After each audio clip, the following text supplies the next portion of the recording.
Hi.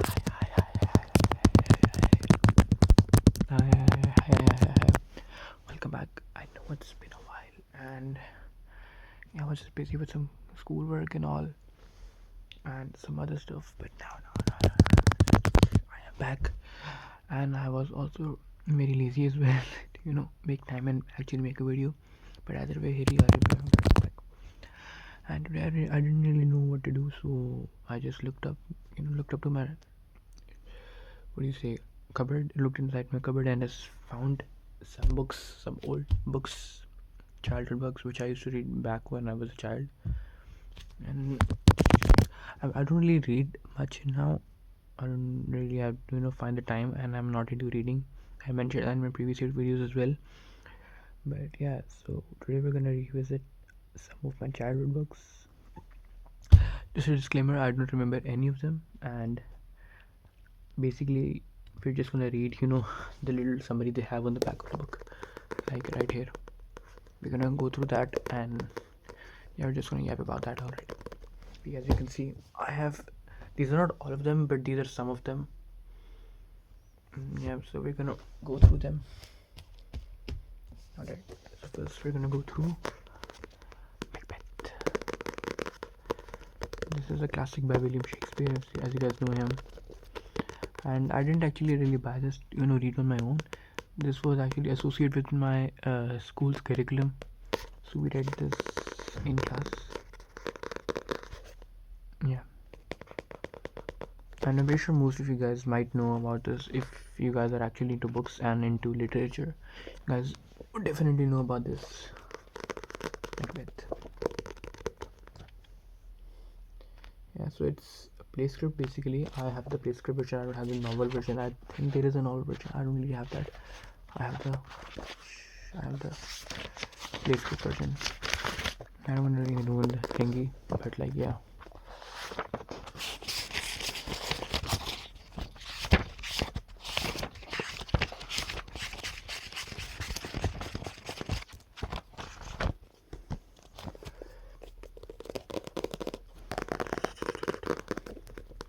We're gonna read it together. As you can see, it says, one of Shakespeare's darkest and most violent tragedies, Macbeth's struggle between his own ambition and his loyalty to the king is dramatically compelling. As those he kills return to haunt him, Macbeth is plagued by the prophecy of his sinister witches and the power-hungry desires of his wife. Oh yeah, I sort of remember right now. I mean, I'm still quite foggy on it, but I can indeed remember something regarding the three witches. I remember we used to sometimes, act out the characters as well, and since there were no girls in my class back in 8th grade, I actually was asked to act out as one of the witch and read her lines. I remember that day I embarrassed myself so bad. I mean, I didn't embarrass myself, I executed it so well that it actually got embarrassing that I was so good at playing a witch. But yeah, so basically about this guy who had, forgive me if I, yeah, but like it was basically about this guy who, yeah, who, I think he was someone in code, someone important in code, and he was a trusted ally of the king, I am assuming.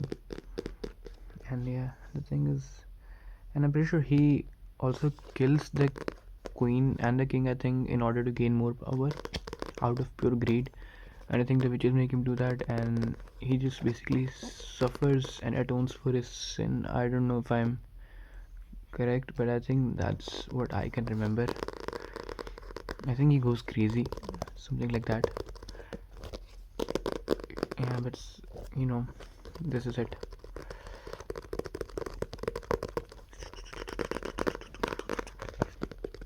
This was it.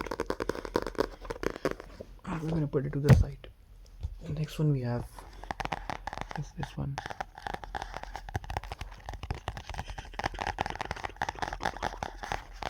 This is A Time Machine by H.G. Wells.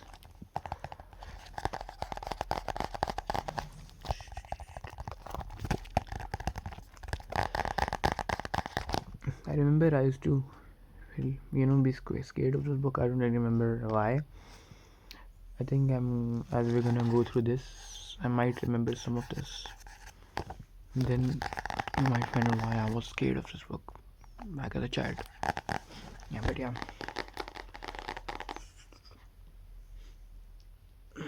Man, I love a good hair day. I mean, my hair isn't in the best shape right now. But like when I took a shower and said it was looking so good. I love a good hair day. A good hair day means a good day overall.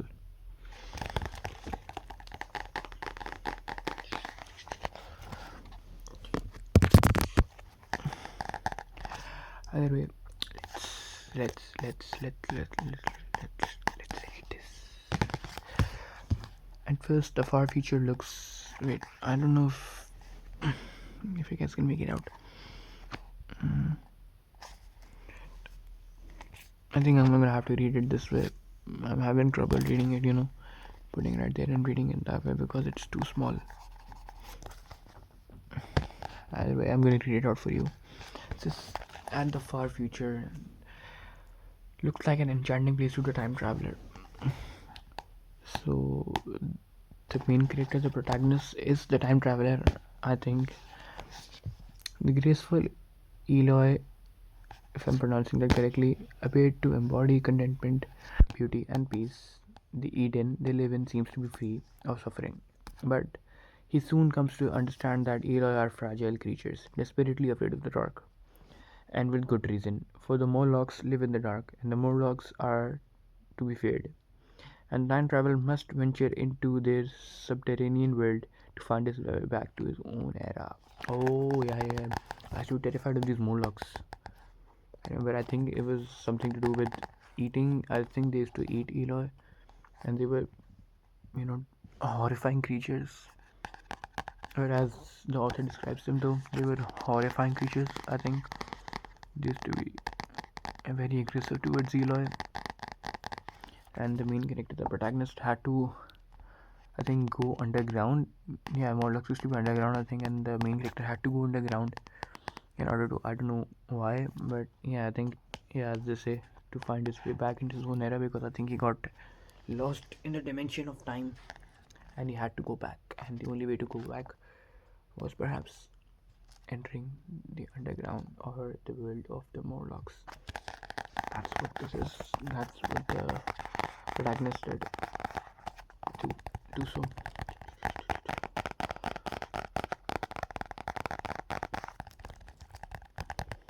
I am too damn sleepy, man. I don't think I'll be able to do the rest of these.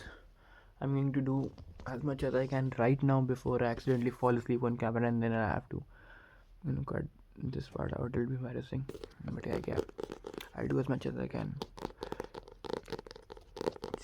And the next one we have this, everybody's favorite Roald Dahl, and everybody's favorite again, Charlie and the Chocolate Factory. The one with Mr. Willy Wonka. Oh man, I absolutely love this book. I absolutely love everything about it. I love the movie even more. I actually read the book first and then I saw the movie. But man, oh man, oof. Honestly, if I had time, I would still read this book. My inner child would be so excited to read it again. This book, fulfilled all my fantasies as a child. I love chocolate. I absolutely love chocolate. And traveling to a factory where everything is made out of candy and chocolate. Man, that sounds like a dream, at least for me. I'm 18, I shouldn't be saying stuff like this, but yeah, whatever.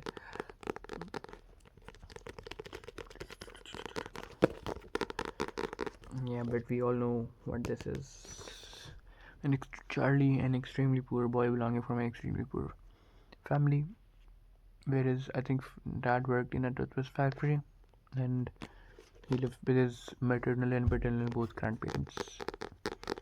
And nearby, chocolate factory, the owner, Mr. Willy Wonka, who made the Wonka bar, I think that's what it was called, or something like that. Yeah, so he basically started to hide golden tickets in his bar, and I think five of the children were, there were only five golden tickets, I think, and they were sent around the world for people to find, and the people who did find them would actually go on and venture into the chocolate factory with Mr. Willy Wonka. And I think, yeah, the one to survive, not actually survive, the one, the last one there would, inherit the chocolate factory itself. And of course, Charlie was the one who inherited. And the part, I think we've all watched it, and the part where he actually finds a golden ticket inside a chocolate bar. I've watched that scene a million, a gazillion, billion, trillion times, man. I love it so much. It's so good. The satisfaction you get when he finds the bar and finds a golden ticket, and everybody around him, surrounds him, and they start offering, you know, prices or stuff that he, as a child, never even imagined to have, and he refused all that for a chance and took a risk, to go here. And yeah, that simple scene just made everything better.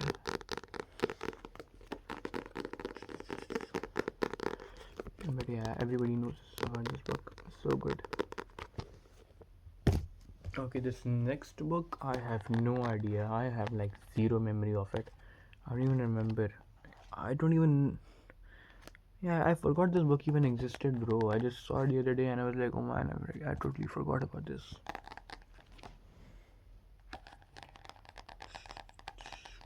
I've always been into horror books and horror stuff, and I just saw this on a bookstore, and I just saw, the 10-year-old me saw Skull and Island and Skulls, and I was just like, why not give it a try? I love horror stuff either way, so let's just give it a try. And as much as I can remember, I don't think I liked this book very much. I don't know why. Maybe it just wasn't something I was looking for, because I went in completely blind. I remember I didn't even flip a page or anything. I just saw this cover, saw the name. I basically judged a book by its cover, and I just bought it. But yeah, so the summary, it's quite short, but let's see what this is. This is, no one can say for sure how Skull Island got its name, but it has always been a mysterious, magical place, hiding a dark secret. Now a new mystery is about to unfold, and the key lies somewhere in the yellowed pages of an ancient journal. Yeah, I don't remember anything. I might read this book again and just give it another shot. I might just do it.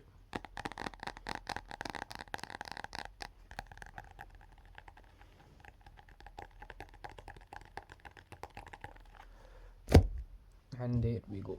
And the other books I have, this right here, JD's and Gentleman. This right here is my entire childhood. Goosebumps. And this guy especially this guy, Slappy. Man, I absolutely love this. Goosebumps is my entire childhood, man. I love Goosebumps so damn much.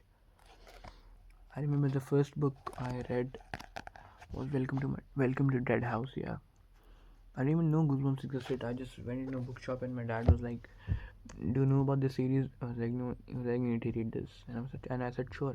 I remember I finished that book in 2 hours. It was so good.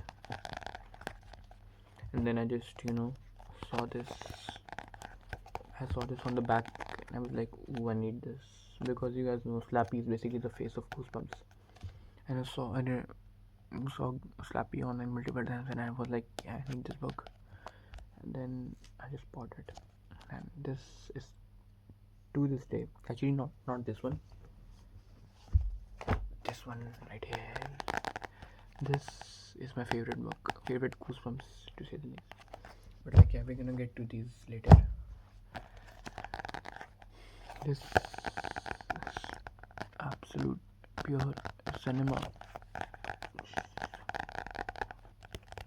So good, so good.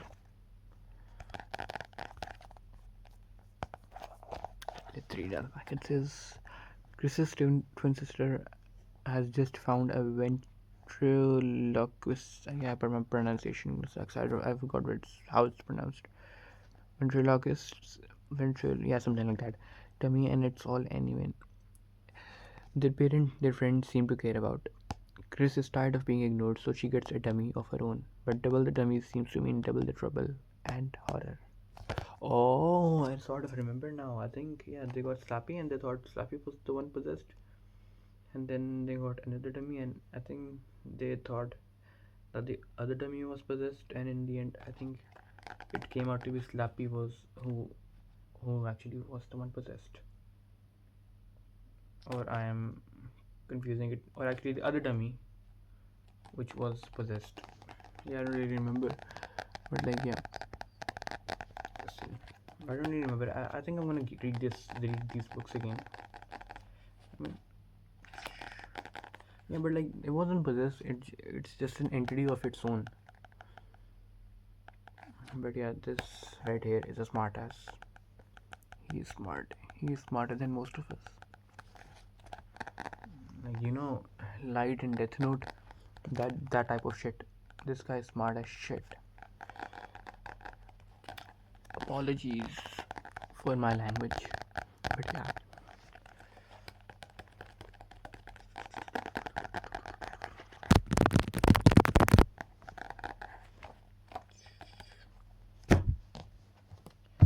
And then for the rest, I mean, these and these aren't even all of them. I have more on the shelf, but yeah, I think I should do a series where I go through all of my childhood books and just relive them and revisit them. But yeah, I think this is gonna be it for the video, because the others, I think these 10 need a long video of their own. I want to cover them all in one video actually, so it's basically I'll do a quick overview. These are the first 10 books in this specific series of Goosebumps Horrorland. I've got 1, 2, 3, 4. Wait, I can't even hold them. If I can, yeah, as you can see, 1, 2, 3, 4, 5, 6, 7, 8, 9, 10. I've got the first 10 for the series, and the first one is this one, Revenge of the Living Dummy. This is to this day my favorite Goosebumps book of all time. It's so good, it's good. And then the next one is this one, Creep from the Deep. The next one is Monster Blood for Breakfast.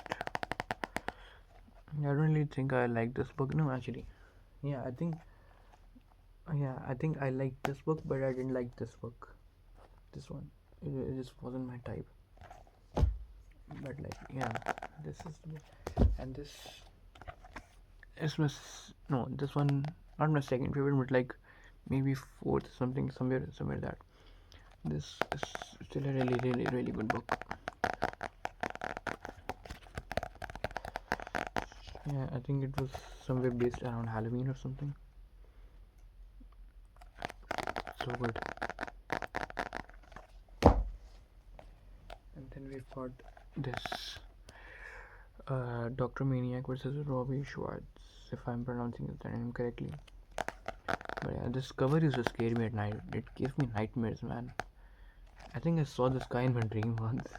Yeah, but this cover used to give me nightmares.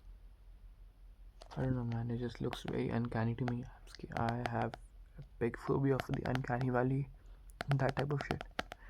And this guy gives me the exact same vibes as that. I can't even look at it. Then we have this. Yeah. Who's your mommy? But yeah, and this is the sixth book in the series.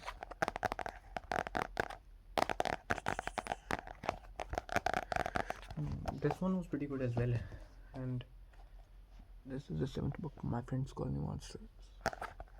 My friends call me Monster, actually.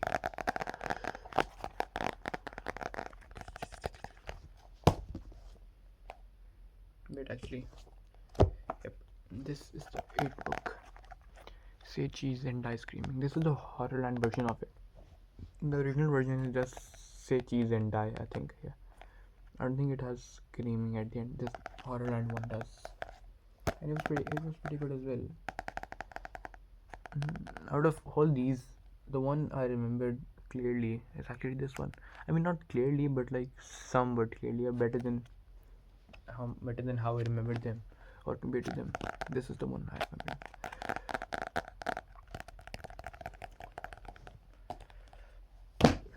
Oops, my bad. And this is the ninth book in the series. Welcome to Camp Slither. I have no memory of this. No memory at all.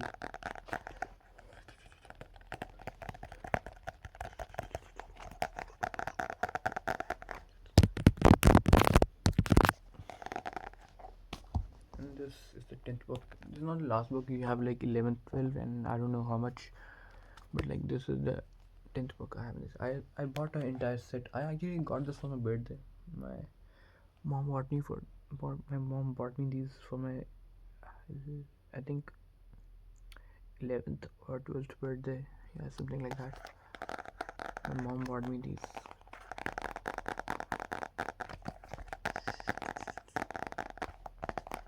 Oh yeah, it's this one. Help, we have strange powers. I have no memory of this as well. I really don't want to reread them when I get time, but I just can't find time. But yeah, I think we should do a separate video for all of these, or maybe as much as I can fit in a 20-minute video or something. This video already exceeded 20 minutes, but whatever.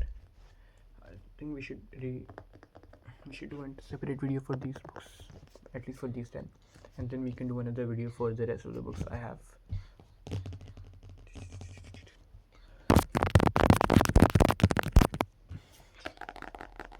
But yeah, whatever. Alright, I think this is going to be it for this video. Yeah, so have a great day, great night, or whenever you're watching it. Just have a great time at all, and I hope you enjoyed this video. Alright.